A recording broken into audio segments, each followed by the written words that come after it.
Welcome to 600 Seconds with Legends, where we capture the thinking behind the people who shaped our profession.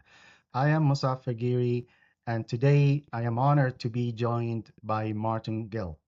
Our legend today, Martin Gill, is recognized for fundamentally changing how our profession evaluates what actually works, moving us beyond that feels right and towards what can actually be proven. 600 seconds on the clock. Let's dive in. Martin, welcome to the show. Thank you for inviting me. Thank you for being here. You have spent your career challenging assumptions. Early on, what made you realize that relying only on instinct wasn't enough? And how do you think about security today differently from most of us?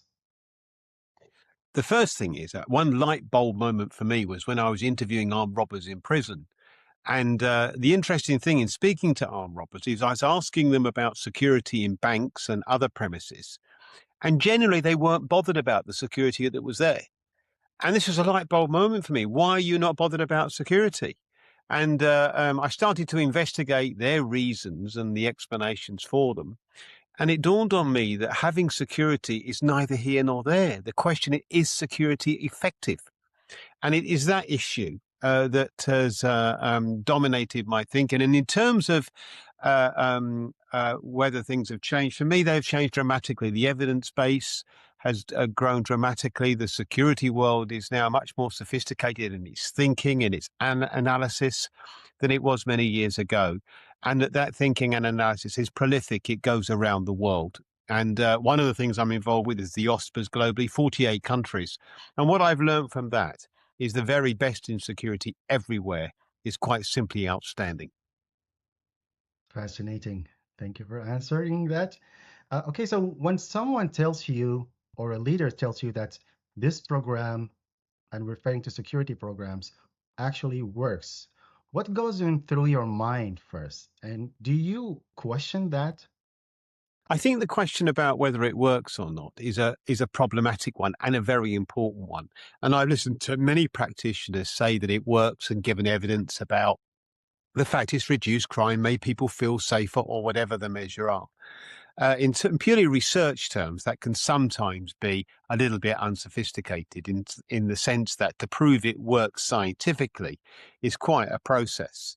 But I think the really key question is when someone says why it works is to say, is that right? And secondly, what would it take to replicate that if we wanted to implement it elsewhere? The real usefulness of measures that work is when we can replicate that to different environments.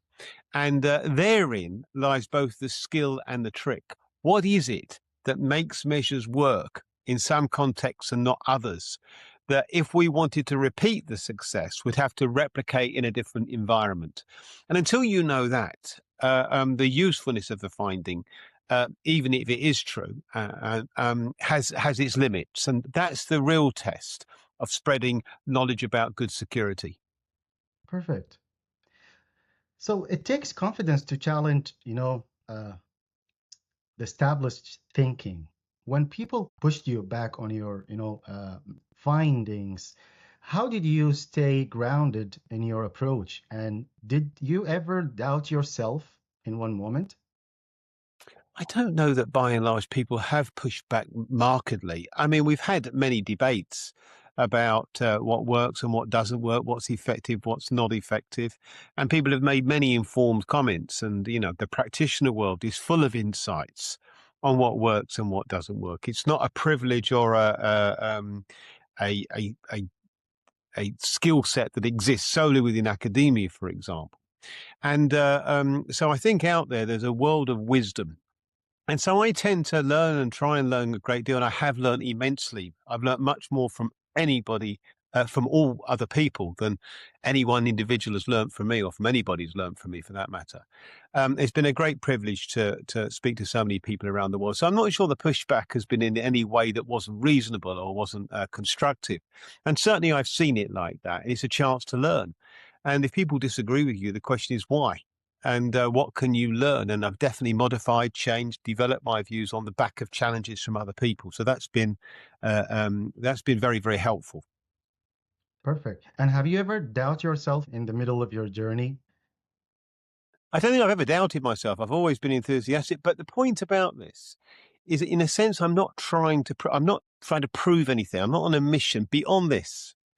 That the security world has enormous power for good. What it does is extremely influential, extremely important, and has enormous implications. You know, if security professionals do not do their job well, the implications are serious. Organizations could lose money. They could even go out of business. People can get injured. They can even die. And we all know examples of those extreme cases. It isn't a matter of saying, you know, it's unlikely to happen. It can very well happen. And so the process of being outstanding at security is a really, really important one. And I think that knowledge, that awareness is something that I've been very keen to promulgate. And partly because the security world is appalling, in my view, about saying how good it is. You know, it is truly brilliant, but operates under the radar. And I think the danger of not speaking up about how good it is that one, it gets devalued, but perhaps more importantly, is that its true contribution could be hidden. And the losers are individuals, societies, the vulnerable, and the gainers are those who are up to no good. Totally agree, and I like this answer very much. So, when you look back, what was the hardest part about challenging the way this profession think, or what triggered that on you? I think the challenge aspect came very easily. First and foremost, I come from academia, and the process of challenging is endemic to the way that we behave. So I don't think I ever found that particularly difficult. I found that I needed to adapt the way I spoke in the early days, which was my ignorance and naivety about how you speak in an academic context to the practitioner world. But you know, essentially, everyone's on the same side here. Everyone wants to know what works, what's best, how can we improve, what's the best way of getting the most out of any context situation to make it less risky, more crime-free, safer, and all these other words that one can use to describe outcomes. But I've always felt that the process of challenging and learning is a positive one. Do you think that the profession truly thinks differently today, or are we still holding to the old habits? Oh, I'm really confident that the profession thinks differently today, and the very word "profession" there, I think, is an interesting word, but it's certainly emerged dramatically over time. You know, when I was in the early days, what most of us did, a lecture or writing a book, myself included, is we had to define what security was, and in those early days, it was along the lines of security is about the protection of assets. You know, and it's been transformed over time now. You know, security at its best is about helping an organization to achieve its objectives. It does that by enabling it to operate in environments that are risky, to get back to an operating process quickly and spontaneously in response to incidents. It does that by keeping people safe and making them motivated to work harder, and so on and so on and so on. That the answer to that question is so much more informed, so much more dynamic. And it shifted the emphasis from being about knowing about bolts and nuts and fences and CCTV, important though all of those still are, to much more being aware of the business and the organization and how it works and how it operates.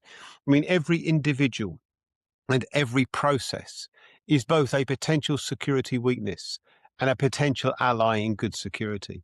And therefore, the emphasis has changed dramatically from just learning about security knowledge to learning about the context in which that works. And therein lies a big movement, I think, which has been wholly beneficial and required the security world and security professionals to adapt dramatically. And the very best are very good at it. Great.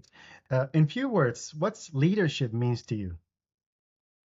Yeah, it's a common word, isn't it? But a bit beyond all the academic answers, it's setting a good example that others wish to emulate. Welcome.